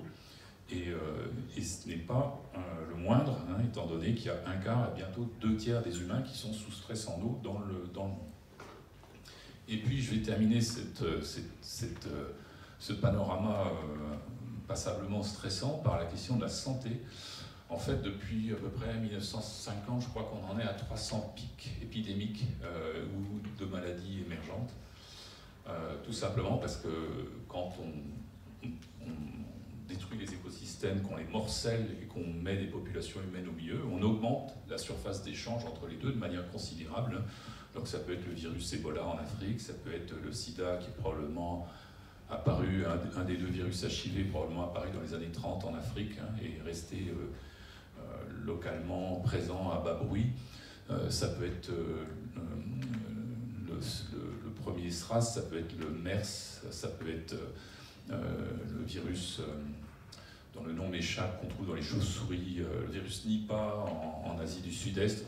On pourrait multiplier les noms comme ça de maladies exotiques qui vous disent peut-être pas grand-chose, mais qui ont déjà causé un certain nombre de milliers de morts dans le monde. Puis il y a la Covid-19, dont l'origine est encore aujourd'hui pas très claire, parce qu'on est très tôt après son émergence. Mais c'est un problème général. Je vous rappelle qu'en France, on a 50 000 malades de la maladie de Lyme chaque année. c'est pas rien, c'est pas rigolo la maladie de Lyme. Il y a des gens qui restent avec des séquelles pas très agréables, hein. Tout simplement parce qu'on n'arrive pas à gérer correctement le réservoir de la maladie de Lyme, qui est principalement des rongeurs, hein. Voilà, on en a même rajouté. Il y a des personnes qui ont relâché des petits écureuils de Sibérie dans certains massifs forestiers en Île-de-France, qui sont des réservoirs additionnels de la Borrelia qui cause la maladie de Lyme. Donc on est dans une situation encore pire que par la simple saccage des petits prédateurs de ces rongeurs réservoirs. Donc voilà, ça c'est un aléa de biodiversité, hein. Courir derrière un virus, c'est pas, on en a fait l'expérience avec la Covid-19, il faut courir très vite et puis de manière très astucieuse pour arriver à lui échapper. Alors quand même, on arrive aux solutions, parce que là sinon je vous ai gâché la soirée de manière définitive. On peut se baser, les solutions fondées sur la nature, hein, dont on a brièvement parlé tout au départ, finalement, c'est basé sur le fait que la nature, le vivant, il est puissant parce qu'il se reproduit, il se disperse et il évolue. Alors d'ordinaire, on en souffre parce que, voilà, si on tue n'importe comment des sangliers ou on les nourrit n'importe comment, on en a de plus en plus. De 30 000 dans les années 70, on en tue 800 000 par an en France, enfin beaucoup plus en fait, hein, ça c'est les tableaux de chasse officiels. Les sangliers, ça se reproduit vite. Donc si vous n'en tuez pas assez, vous en avez toujours plus, et puis vous ne savez plus quoi en faire à la fin. Ça se disperse. Le moustique tigre, il s'est dispersé de manière inéluctable, hein. Moi, quand j'étais adolescent, il était arrivé dans les Alpes-Maritimes, et puis s'est répandu depuis dans les 3/4 de la France. Alors il est aidé en cela par le réchauffement climatique, puisque ces œufs survivent pendant l'hiver, alors qu'autrefois, dans certaines régions françaises, ils auraient été incapables de survivre. Donc ça se disperse très bien, et puis ça évolue, hein. Vous avez vu l'histoire des variants du SARS-CoV-2. On est en train de courir derrière le SARS-CoV-2 pour adapter nos vaccins, hein. Si vous avez pris une 4e dose comme moi, vous savez qu'elle est adaptée de manière que certains variants, vous soyez encore protégés contre ces variants. Alors si on court derrière et qu'on n'essaye pas de précéder la biodiversité, évidemment on n'y arrive pas. Et donc l'idée, c'est pas de courir derrière, mais c'est d'essayer de devancer un peu le mouvement, hein, et de s'appuyer sur cette puissance au lieu de s'y opposer. Alors pour le bien-être humain évidemment, mais aussi pour le reste de la biodiversité, hein, c'est la fameuse notion de co-bénéfice. Et puis d'essayer d'avoir le moins de côté négatif possible dans ce qu'on fait. Alors je vous passe les détails, hein. Si vous êtes intéressé par ce type de concept, le site de l'IUCN est très bien fait, il y a plein de petits exemples et de petits fascicules qui expliquent tout ça. C'est vraiment très didactique et très facile à lire, très agréable. Et donc il y a des défis sociétaux majeurs, hein, qui peuvent être traités de cette manière-là, bien sûr, l'alimentation, etc. Mais il y a aussi tout simplement la limitation des risques ou la question de l'eau, par exemple, hein. Et les Nations Unies, en fait, ont formulé des objectifs de développement durable qu'on peut relier à certaines solutions fondées sur la nature. Et donc, évidemment, il n'y a pas une seule solution à toutes les échelles partout dans le monde, hein. C'est bien le problème, c'est qu'on a tous envie d'avoir la solution magique, un petit peu comme la fameuse hydroxychloroquine pour la Covid-19, hein. Ça fait tellement envie d'avoir le médicament qui règle la maladie d'un seul coup. Pour la crise de l'environnement, c'est pareil, hein. On aurait envie, or, bien sûr, tout se décline à des échelles très différentes. Je pourrais vous reparler brièvement de la COP15, où je représentais le CNRS, ça c'est l'échelle internationale, il y a plus de 190 pays qui discutent. Après, il y a les échelles locales, européennes, nationales, régionales, municipales, etc. Et puis après, il y a l'échelle individuelle, et puis les échelles associatives ou les échelles des entreprises. Et évidemment, il n'y a pas une seule solution qui est valable à toutes ces échelles et de manière générale, hein. Moi, j'ai interagi avec le grand défi qui a sollicité les entreprises pour émettre des propositions en matière d'environnement, ou avec la Convention des entreprises pour le climat. Là, il y a des entreprises qui s'engagent. Bon, c'est un autre niveau, hein, qui est très volontaire et qui peut être très important. Donc il faut toujours se rappeler, quand vous entendez quelqu'un arriver avec la solution miracle, que vraisemblablement, elle peut être intéressante, mais elle ne se suffira pas elle-même. Alors, dans les solutions fondées sur la nature, en quelques mots, il y en a déjà une qu'on oublie toujours, hein, c'est la plus évidente, la plus ancienne, qui se confond un petit peu avec les visions de la naturalité un peu naïve qu'on a dans le milieu occidental, hein, c'est la vision de la nature vierge, hein. Ce sont les aires protégées. Mais néanmoins, même si ça peut être un peu naïf à l'origine, c'est pas idiot. C'est-à-dire que dans un espace donné, on essaye de lever les pressions, hein, de mettre moins d'humains, moins d'actions humaines néfastes. Et de fait, les populations sont un peu livrées à elles-mêmes et elles peuvent se reconstituer et voire même déborder sur les zones adjacentes. Donc ça, c'est quelque chose d'important. Après, il ne faut pas que l'arbre cache la forêt, si je puis dire. Il y a plusieurs problèmes. Déjà, par le passé, les peuples autochtones ont été terriblement maltraités du fait de ces conceptions. Donc ça, il faut vraiment arrêter absolument avec ça. Et c'est malheureusement souvent lié à certains problèmes politiques graves dans un certain nombre de pays. La COP15, heureusement, a dit des choses là-dessus. Et puis après, il y a le degré de protection aussi des aires protégées qui est très variable. En France, par exemple, on pense, enfin certains organes gouvernementaux disent qu'on a atteint les 30%. En réalité, si on en extrait les parcs naturels régionaux, qui ne sont pas du tout des aires protégées, qui sont des super initiatives, super intéressantes, mais qui ne sont pas du tout des aires protégées. Si on en extrait les zones Natura 2000, qui sont aussi des endroits très intéressants, qui sont étiquetés comme labellisés, comme importantes, mais qui ne sont pas par nature protégées, si on enlève tout ça, on est loin des 30%. Donc c'est tout le problème, c'est qu'aujourd'hui, il y a un grand discours autour des aires protégées, mais en réalité, on n'y est pas. Et pourtant, si on en avait réellement 30% à l'échelle du monde, et dans le terrestre et dans le marin, ça irait déjà mieux. Mais c'est évidemment pas la seule solution fondée sur la nature. Il y a d'autres solutions fondées sur la nature. Moi, j'en ai pris une, par exemple. Ça n'a pas l'air très technologique, ça n'a pas l'air très puissant. Mais si vous restaurez l'état d'une tourbière ou d'une zone humide, finalement, vous allez restaurer de manière hydraulique une zone dans laquelle il y a de l'eau, et vous allez réguler déjà une certaine quantité de carbone, une certaine biodiversité, puis vous allez réguler aussi le cours des cours d'eau en aval de ces zones. Donc ça, il y a énormément d'activités de ce type qui sont conduites et qui ont des effets extrêmement favorables, évidemment. C'est moins, comment dire, impressionnant pour le commun des mortels que si vous faites des digues, que si vous faites des barrages, ou si vous faites si vous réduisez, si vous canalisez entièrement certaines rivières. Là, vous avez l'impression que c'est un petit peu quelque part de l'amateurisme. En réalité, il n'en est rien. Si on arrivait à restaurer un maximum de zones humides en France, on aurait une amélioration considérable de la situation dans plein de domaines par co-bénéfice, aussi bien régulation du début de l'eau, stockage de carbone et augmentation de la biodiversité. Évidemment, ça vaut aussi pour le milieu forestier. On entend beaucoup parler de reforestation pour stocker du carbone en France. Également, derrière, il y a des filières sylvicoles qui s'excitent beaucoup parce qu'elles y voient une opportunité exceptionnelle. Il faut se rappeler que ce qui stocke bien le carbone, ce sont des forêts, des arbres anciens. Donc si on reforeste, il faut en laisser une bonne partie tranquille pour que ça puisse jouer son rôle. Mais l'avantage, c'est qu'une forêt, ça se régénère tout seul. Quand on dit qu'on va planter je ne sais combien de millions d'arbres, mais les arbres se plantent tout seuls. Quand vous avez sous un arbre qui vit correctement en équilibre avec le sol et le climat local, évidemment, il y a des germinations autour.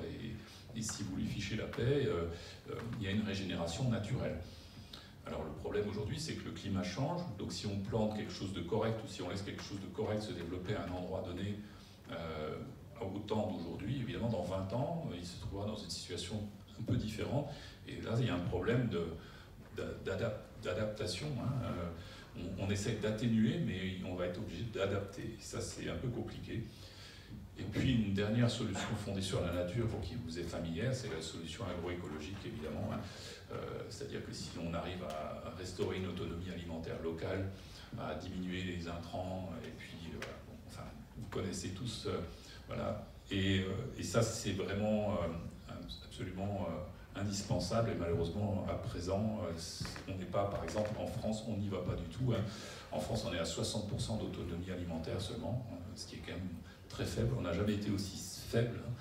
Et on surproduit. Alors moi, quand j'entends qu'il faut à tout prix aider la filière betteravière, bien sûr, je compatis au problème des agriculteurs producteurs de betteraves qui ont été mis dans une impasse délibérément par les producteurs de sucre depuis très longtemps. Mais aujourd'hui, on surproduit du sucre au plan européen, au plan mondial, et on en consomme trop. Et en plus, le sucre de la betterave, il n'y en a même pas un tiers qui va dans votre café ou dans vos gâteaux. Il y en a un gros tiers qui va dans des produits transformés qui sont générateurs de maladies telles que l'obésité, le diabète ou les cancers. Voilà. Donc Il y a vraiment un problème là de changement transformateur important. On doit à la fois changer la production agricole, la manière d'interagir avec le milieu naturel, et puis notre système alimentaire. Et donc, indépendamment des solutions fondées sur la nature, évidemment, favoriser les circuits courts, raisonner les prélèvements, acquérir des nouvelles connaissances, parce que l'agroécologie, vous le savez bien, c'est pas revenir aux solutions de nos grands-parents. Bien sûr, il y a des éléments qu'on peut reprendre dans des éléments traditionnels, mais il y a aussi beaucoup de choses à connaître. Stopper les pollutions, c'est évident, on pollue tellement qu'il faut arrêter. Et puis, il y a des aspects de fiscalité ou de droit de l'environnement qui évoluent sans cesse. Il faut se rappeler que la justice, c'est aussi un pouvoir indépendant. La Cour européenne de justice, avec les néonicotinoïdes, l'a montré. Donc l'adaptation du droit, ça peut être très important, et les juristes, de ce point de vue-là, peuvent jouer un rôle vraiment fondamental. Et évidemment, tout ça se passe à différentes échelles. Et puis, il ne suffit pas de faire des grands yaka faucons, ou de faire une liste comme ça, des choses à faire comme je viens de le faire rapidement. Il faut aussi impliquer les personnes pour qu'elles aient envie d'aller par là, soit de manière collective, soit de manière individuelle. Donc ça passe par l'éducation. Je vous rappelle que les sciences naturelles disparaissent et restent optionnelles au niveau de l'enseignement secondaire. Enfin, c'est absolument délirant dans la période où on est aujourd'hui.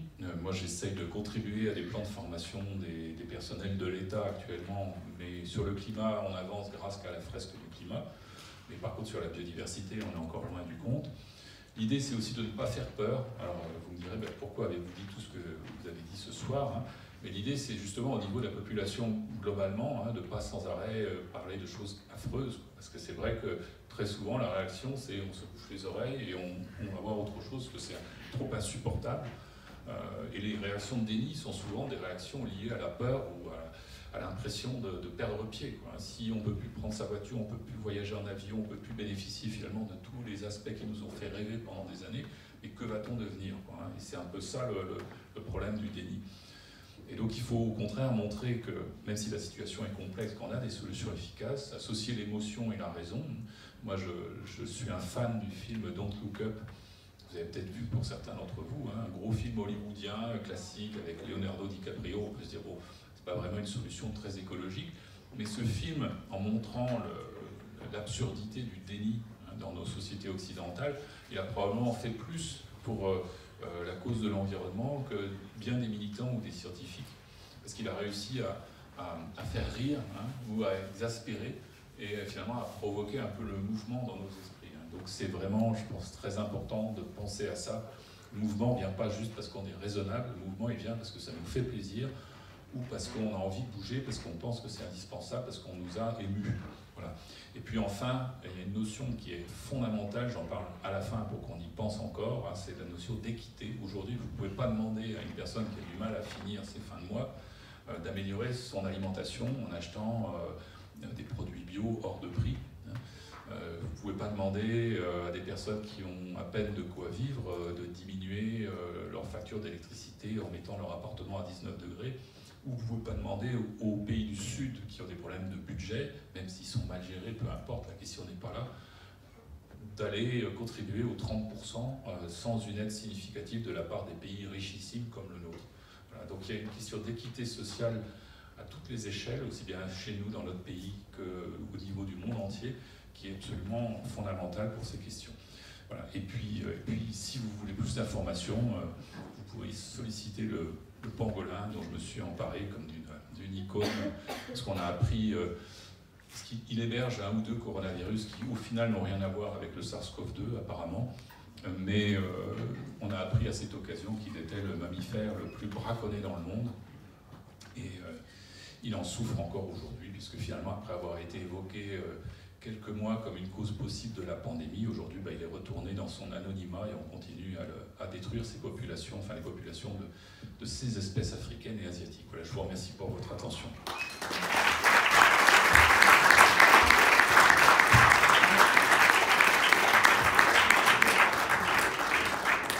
Merci Philippe, on vous a pas coupé, on vous a pas demandé d'accélérer parce que c'était passionnant. Il nous reste... Non, c'était parfait. Il nous reste un petit quart d'heure éventuellement pour quelques questions, s'il y en a dans la salle. Alors c'est toujours difficile pour le premier qui veut se lancer, mais s'il y en a pas, je vous passe le micro. Moi, j'ai deux questions qui sont liées entre elles. Je suis toujours frappée dans les présentations. Là, le constat que vous faites, il n'est pas inquiétant, il est apocalyptique. Et on fait tout mal. En fait, vous avez vraiment dressé chapitre après chapitre le fait que les êtres humains font tout à l'envers. Et à la fin, quand on dresse les solutions, on dit il faudrait faire ça, il faudrait faire ça, comme une espèce de truc politiquement correct pour dire bon, il faut quand même finir sur les solutions. Et je ne vous blâme pas du tout, moi je suis journaliste et je me sens aussi obligée de faire ça. Mais au fond, on sait bien, enfin en tout cas moi ma curiosité, c'est à l'aune de votre expérience, de votre parcours, des constats que vous avez faits au plus près des choses, est-ce que vous avez encore l'espoir de leviers réels, et pas juste du yaka faucon, mais de choses où effectivement la société pourrait se mouvoir? On voulait un petit peu aborder à la fin. Et ma deuxième question qui est un peu liée, c'est est-ce que vous avez eu l'impression que les leçons que vous avez faites, enfin, c'est pas les leçons, mais les cours aux parlementaires, ça sert à quelque chose?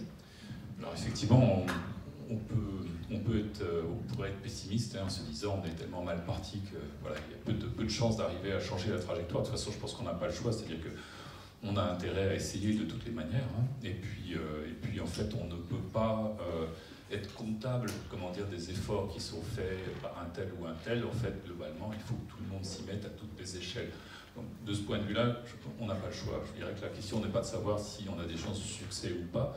Et effectivement, c'est un problème de civilisation, hein, très clairement. On n'est pas dans une situation où on arrivera à changer si on n'a pas un changement en profondeur de nos méthodes de production et de nos méthodes de consommation. Donc ça, c'est un élément, effectivement. Je pense qu'il y a un avantage qu'on a actuellement, c'est l'empathie que la plupart des personnes ont par rapport à la diversité du vivant ou à la nature. C'est une empathie naturelle, parce qu'on est nous-mêmes des mammifères, primates, etc. Donc on aime bien imaginer un soir d'été, vous avez une chaise longue sous un grand arbre, là il fait bon, vous entendez le chant des oiseaux, vous vous baladez dans une forêt au printemps, vous voyez les premières vernales apparaître, là, les plantes qui poussent sous les arbres et tout, c'est super agréable, quoi. Vous mangez un très bon plat de légumes circuit court acheté dans une AMAP à côté de chez vous. Tout ça est très agréable et il y a beaucoup de gens qui perçoivent cet agrément. Ça peut être aller faire plouf aussi au bord de la mer, ou dans un camping, hein, c'est pas forcément très raisonné. Mais aujourd'hui, moi, les personnes à qui je parle, qui sont dans le domaine des médias ou dans le domaine politique, me disent qu'il y a eu un engouement énorme, hein, pour l'environnement. Et je pense que ça, c'est un atout majeur qu'on a, c'est que si on l'explique correctement et si on ne fait pas peur, on risque d'avoir finalement un soutien de la part de tous les citoyens. Moi j'étais sur France Inter vendredi soir dernier avec Christophe Cassou, un climatologue, et on était interviewé par Christelle Rebière justement sur ces questions-là. Et Christophe, qui est très fin, très subtil, et bon, il essaye d'expliquer la question de la sobriété, du renoncement.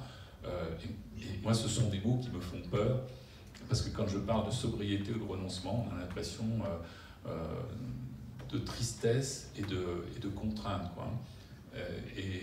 Les mots sont des mots importants, parce qu'effectivement, on ne peut pas continuer à produire tous azimuts n'importe comment et espérer que la situation s'améliore, notamment en matière de gaz à effet de serre. C'est incontournable, hein. Mais parler de sobriété, vous voyez, ça a l'air triste, quoi. Si je vous dis qu'il faut être sobre, ça veut dire qu'on ne peut pas boire un petit coup, quoi. C'est ça, en fait, qu'il y a culturellement derrière cette histoire-là, hein. Le renoncement, c'est pareil. Si je vous dis renoncer, on a l'impression que on renonce à vivre, quoi. On renonce à être heureux, hein. Moi, je préfère parler d'être durable, de penser aux gens qui sont jeunes aujourd'hui, qui ont 20 ans ou qui ont 10 ans, et qui dans 30 ans vont voir un monde dans lequel des personnes comme moi qui ont plus de 50 ans, en fait, ne verront probablement pas, hein, et que ce monde dans 30 ans sera très différent de celui de mon enfance et de ce que j'ai pu y avoir de bien. Ça, je pense que quand on a des enfants, quand on a des amis, quand on a des enfants d'amis, on y pense, et c'est quelque chose qui peut arriver à faire bouger un peu les lignes.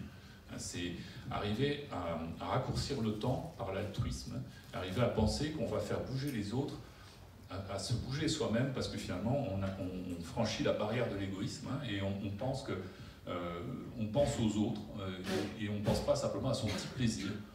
Je ne vais pas pouvoir m'acheter d'occasion la grosse voiture qui me fait envie depuis que je suis tout petit. Voilà. Mais par contre, je vais penser à mon fils qui a 14 ans, c'est le cas, hein, et au monde dans lequel il va vivre dans quelques décennies. Et puis par rapport aux députés, en fait, la formation qu'avait demandé Mme Mireille Braun-Pivet, que Valérie Masson-Delmotte, Céline Guivarch et moi-même avons dispensé, malheureusement, c'était le jour du premier 49.3. On sortait au moment où Elisabeth Borne arrivait, donc le timing n'était pas parfait. Moi, j'ai été auditionné plusieurs fois par des commissions d'enquête à l'Assemblée nationale, au Sénat, etc. Je pense qu'il y a une énorme disparité entre les élus, énorme. Donc il y a des gens qui sont parfaitement au fait de la question, qui ont siégé dans des commissions, qui connaissent les dossiers, qui sont convaincus. Puis il y en a d'autres qui sont d'une ignorance absolument crasse et qui sont dans le déni le plus total, mais comme dans le reste de la société civile. Hein, voilà. Donc il faut arriver là aussi à faire progresser. Moi, ce matin, j'étais en visio avec M. Estrosi et le Haut Conseil pour le climat et la biodiversité qu'il a mis en place pour la métropole de Nice. Alors, moi, dans ce genre d'initiative politique, je vais toujours un peu à reculons, hein, parce que j'ai pas envie d'être pris en otage comme une caution, puis de m'apercevoir 2 ans après que qu'il n'y a rien n'est fait, qu'on a utilisé le nom des personnes et moi-même. Mais en même temps, c'est significatif que de telles initiatives arrivent aujourd'hui. Hein, quand bien même ce ne serait que des tentatives de blanchiment, enfin de verdissement, si je puis dire, ça signale déjà quelque chose. Merci. D'autres questions dans la salle? On va en prendre rapidement.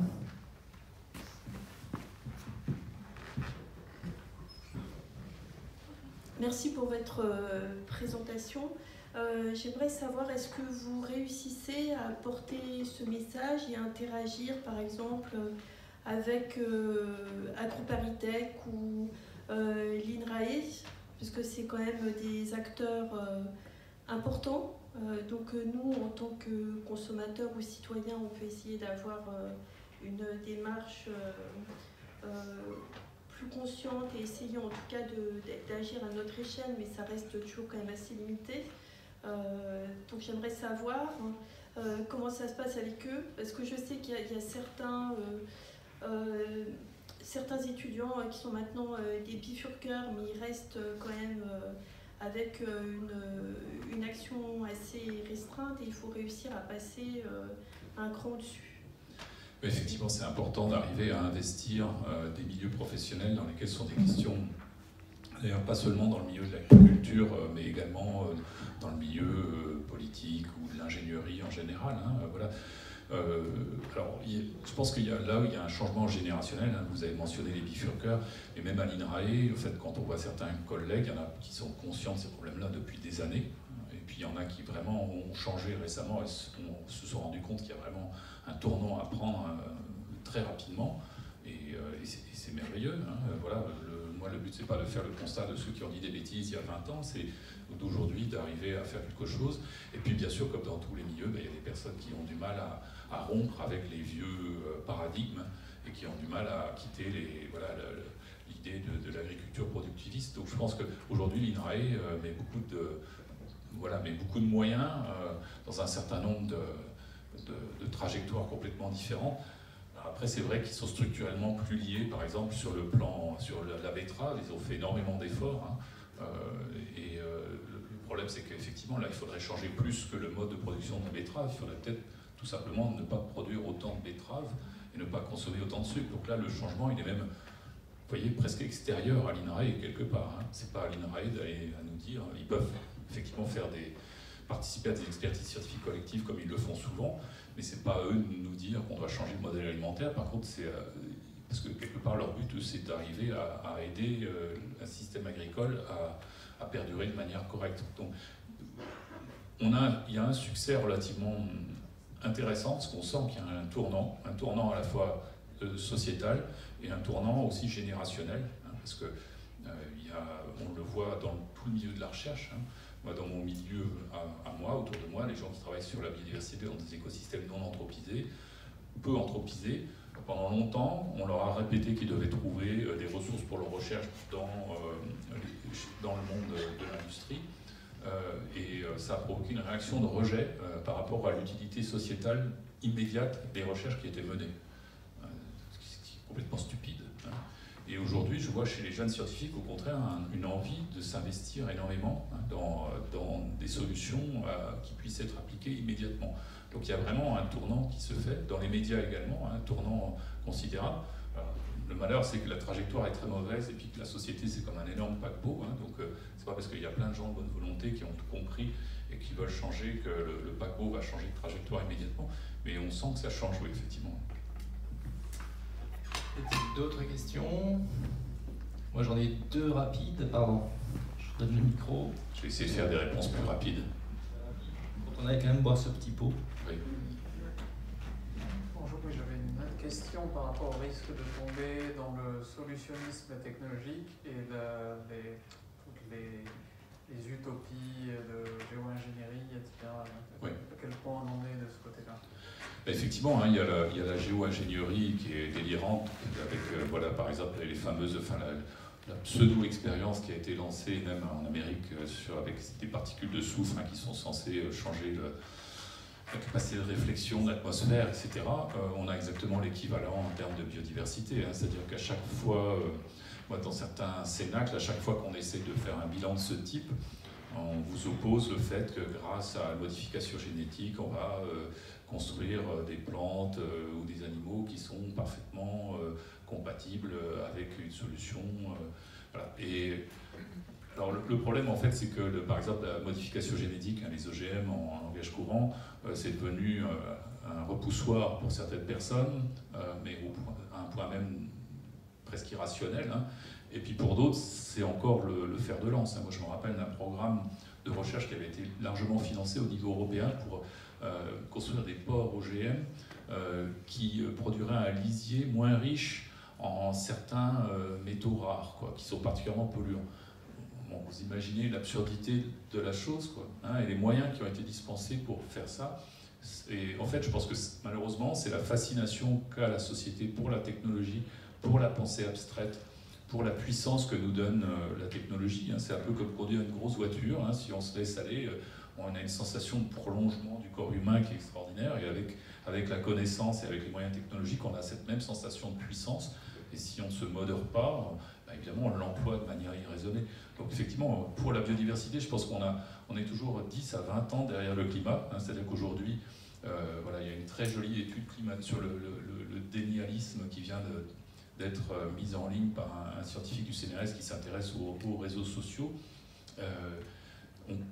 Moi, quand je vois ça, je suis à la fois très intéressé, en même temps très amer, parce que je me rends compte que dans le domaine de la biodiversité, on n'en est même pas là. C'est-à-dire qu'il n'y a même pas des trolls quelque part, vous voyez, qui essayent de ramener du complot ou de faire disparaître des connaissances.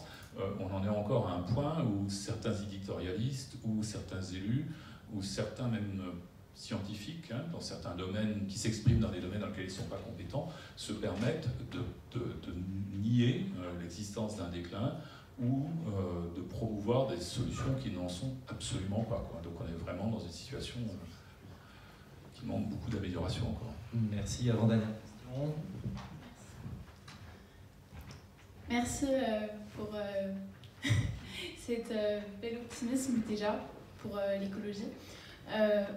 Moi, je ressens que l'écologie en ce moment, c'est un peu à la mode, et tant mieux quelque part, parce que ça motive beaucoup de personnes par ce fait.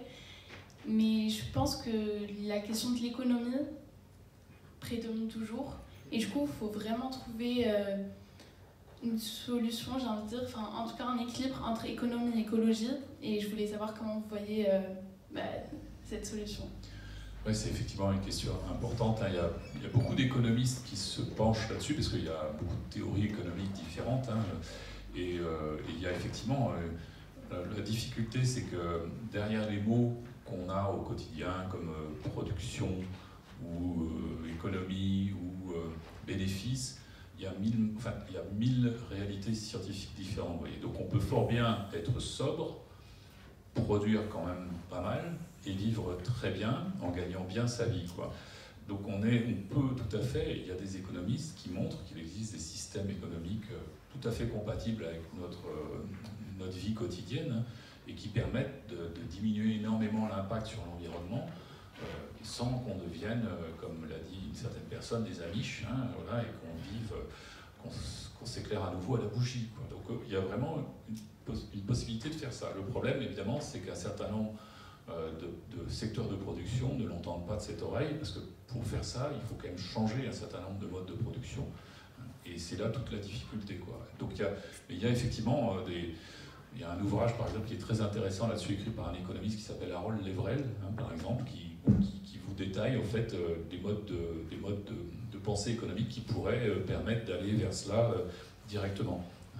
Donc c'est à la fois une condition et puis sine qua non, et puis malheureusement quelquefois une contrainte si on ne l'applique pas correctement. Merci, et je me permettrai juste la dernière question. Vous l'avez évoqué à un moment, l'Union européenne. J'ai voulu parler des décisions politiques qui se prennent au niveau international ou européen. Vous l'avez évoqué, cette décision-là. L'Union européenne a pris récemment, nos parlementaires ont voté une nouvelle loi sur la lutte contre la déforestation importée, qui fait que quand on achète du café, du cacao par exemple, il y a 5 produits concernés si je ne me trompe pas, demain, l'Union européenne va vérifier à ses frontières que ces produits ne participent pas à la déforestation dans les pays de vente de ces produits. Je voulais avoir votre avis sur cette décision, votre avis et les conséquences qu'elle peut avoir notamment. C'est effectivement positif, hein, parce que c'est vrai que c'est important que ça soit reconnu. Il y a des difficultés techniques. Par exemple, l'étiquetage de l'origine des produits dans les pays d'origine peut être contrefait. Hein, donc le contrôle aux frontières peut en être rendu difficile. Alors il y a des gens qui prétendent qu'on va mettre en place des moyens de contrôle avec l'imagerie satellitaire, etc. Techniquement c'est possible, hein, mais ça va devenir une usine à gaz, si je puis dire. Hein. Donc c'est quand même passablement compliqué. Et puis, encore une fois, moi, on m'avait interrogé là-dessus, justement, dans une émission de La Terre au carré, et moi j'étais un petit peu pessimiste, content, parce que d'un côté c'est un énorme progrès, mais en même temps, je voulais montrer les limites de ça, hein, c'est-à-dire si on reste dans le même système de production. C'est-à-dire qu'aujourd'hui, voilà, si on achète, si on n'essaye pas de trouver autour de soi, si on aime le chocolat, qu'on n'essaye pas de trouver autour de soi un producteur de cacao équitable et bio, en gros, bah, voilà, si on achète la boîte classique de chocolat soluble ou je ne sais où, et qu'en espérant que ça se passe bien, parce que quelque part il y a un contrôle aux frontières par la communauté européenne, bah, on ne contribue pas vraiment à améliorer le système. Et le problème, c'est que derrière, c'est qu'il devrait y avoir un changement plus profond. Hein. Si on ne fait pas de déforestation importée pour nourrir du bétail, par exemple, et qu'on continue à manger de la viande industrielle en Europe, bah, on va se reposer sur des farines animales et on va pas vraiment, et on va polluer joyeusement notre environnement proche. Donc on n'aura pas vraiment changé le système sur le fond. Donc c'est important. Alors le danger, c'est quand on dit quelque chose, une mesure positive comme ça, qu'elle est importante, mais qu'on en voit les limites, on passe pour un défaitiste. Hein. Et finalement, c'est comme s'il n'y avait jamais une amélioration qui soit vraiment significative et efficace.